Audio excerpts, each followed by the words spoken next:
आराम से याद हो गया। एक वी स्क्वायर बाय आर था, ओमेगा स्क्वायर इंटू आर था, और डीवी बाय डीटी और r into alpha, r into alpha.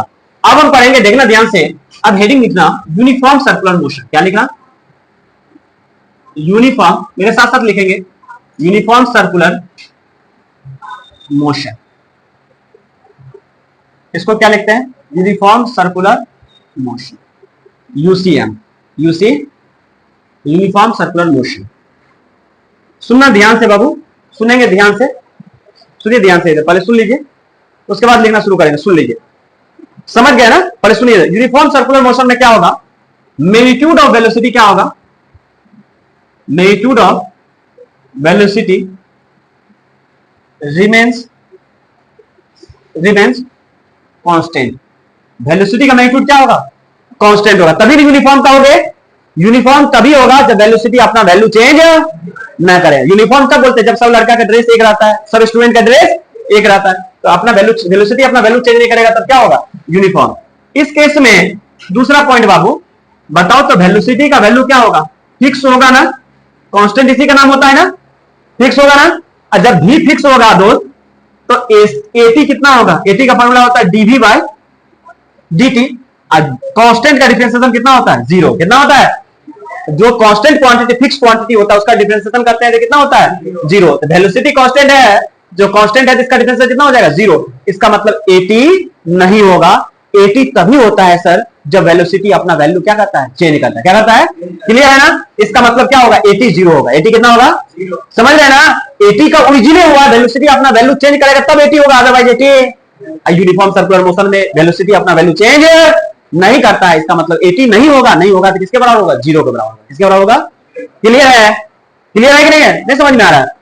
अरे वेलोसिटी अपना वैल्यू चेंज करेगा ना भाई, तभी 80 होगा, अदरवाइज 80। अच्छा, यहाँ वेलोसिटी अपना वैल्यू चेंज नहीं, फिक्स है, 80 होगा क्या? नहीं होगा तो जीरो होगा। नहीं होगा तो क्या होगा? जीरो होगा। लेकिन दोस्त AC बराबर होगा वी स्क्वायर बाय आर, ये होगा। यस चलो, ये होगा, क्योंकि इसके लिए वेलोसिटी का डायरेक्शन चेंज करना जरूरी है।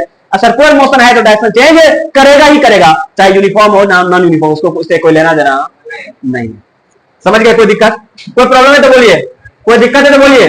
80 जीरो होगा, लेकिन AC क्या होगा? नॉन जीरो होगा। इसी को लिखते हैं AC नॉन जीरो। AC क्या लिखते हैं? इसमें लिखते हैं 80 बराबर जीरो। 80 बराबर क्या लिखते हैं? इसको लिखते हैं AC बराबर नॉन जीरो, यानी जीरो के बराबर नहीं होगा। जीरो के बराबर नहीं होगा। दूसरा पढ़ते हैं, दूसरा देखना बाबू, दूसरा हेडिंग देते हैं नॉन यूनिफॉर्म। क्या देते हैं? Non uniform circular motion.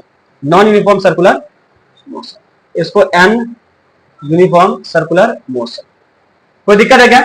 Non uniform circular motion, इसके ये बताओ तो बाबू, इसमें क्या होगा? मैग्नीट्यूड ऑफ वेलोसिटी क्या होगा? चेंज करेगा। क्या करेगा? नॉन यूनिफॉर्म है ना, यूनिफॉर्म नहीं है, नॉन यूनिफॉर्म मतलब चेंज करेगा, सबका सेम सब नहीं है।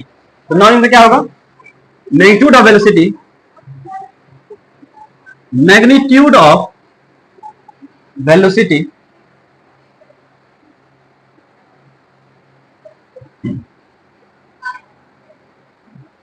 चेंजेस। मैग्नीट्यूड ऑफ वेलोसिटी क्या करता है? चेंज करता है। क्या करता है? जब वेलोसिटी का मैग्नीट्यूड चेंज करेगा भाई, तब क्या होगा बोलो? v वेरिएबल होगा। v क्या होगा? v क्या होगा? वेरिएबल होगा। v क्या होगा? वेरिएबल मतलब जो फिक्स नहीं है, जो फिक्स है नॉट फिक्स। इसका दूसरा नाम क्या होता है? Not fix. Not fix. तीसरा बताओ भाई, जब ये वेरिएबल है तो 80 बराबर कब होता है? जब वेलोसिटी अपना वैल्यू चेंज करता है तब। तो यहां तो चेंज कर रहा है, चेंज कर रहा है ना, तो dv बाई dt होगा।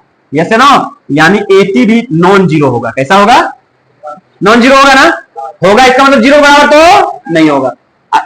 AC भाई, AC तो होगा डेफिनेटली। AC बराबर कितना होगा? ये भी v स्क्वायर बाय आर होगा, और AC का वैल्यू भी क्या होगा? नॉन जीरो होगा। क्या होगा? दोनों क्या होगा?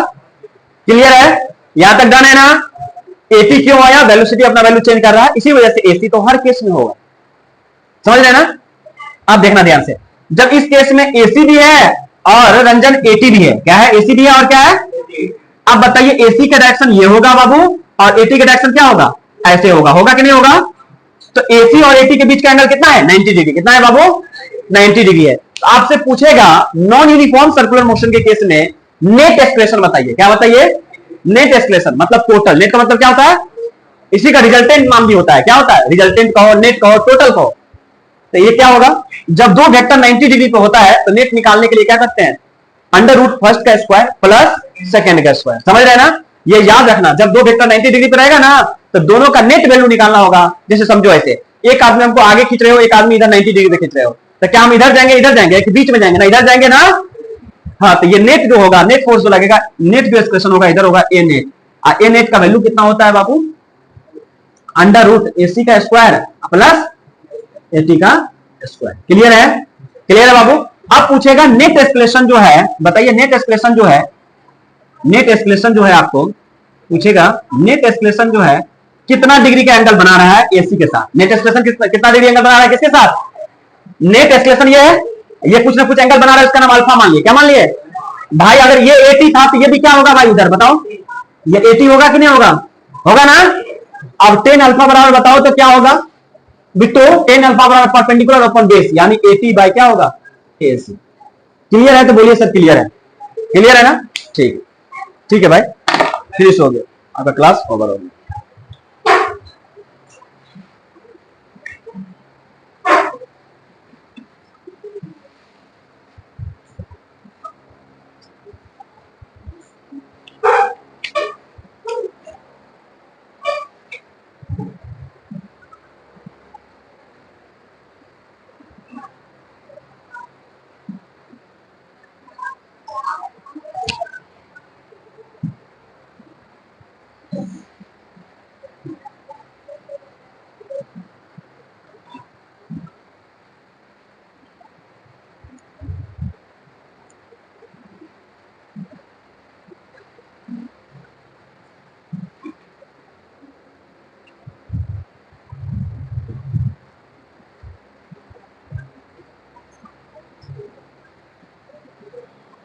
नीट एंड क्लीन लिखे हैं, आपको क्लियर दिख रहा होगा, सब चीज समझ में आया होगा एग्जैक्टली।